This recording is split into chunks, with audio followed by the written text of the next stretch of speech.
Eşqinə xəstə düşmüşəm, sən də mənim dərdimə dərman kimisən. Ruhum sənsiz üşüyür, damarlarımda dolanan qan kimisən. Mən səni sevməyimi günah eyləmədim, həyatımda səhv elədim. Narzular qaldı yarım, narzuları əllərimlə məhv elədim.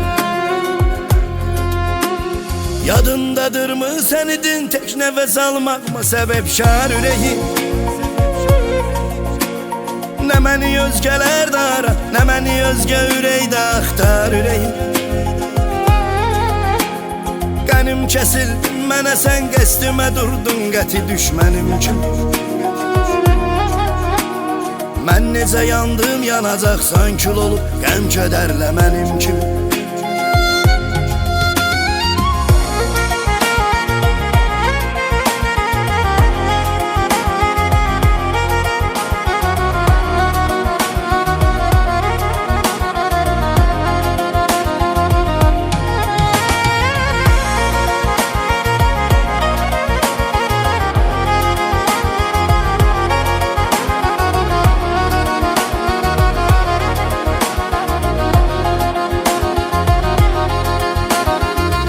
Olub tək gecələr sübhə qədər sızlamışam, ağlamışam. Xəyallarım kimi səssiz bir albomda şəkillərini saxlamışam. Qırdın ürəyimi dəfələrlə, mənə qıydın, sənə mən qıymamışam. Var içində nifrət, amma lənət ürəyim, səndən doymamışam. Həyatdır eybi yox, nə vaxtsa gələrik yüz üzə, qismət nə bilim. Rastlaşdırar uca Allah, ya təsadüf ya da ki fürsət nə bilim.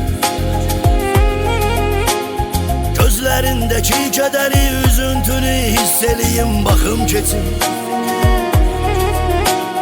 Göz yaşı tək yanaqlarına damla damlarından axım keçim.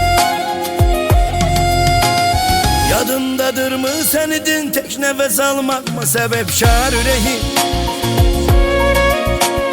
Nə məni özgələr də ara, nə məni özgə ürəkdə axtar ürəyim.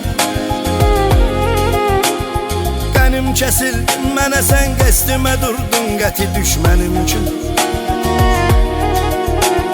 Mən necə yandım, yanacaqsan kül olub, qəm kədərlə mənim kimi.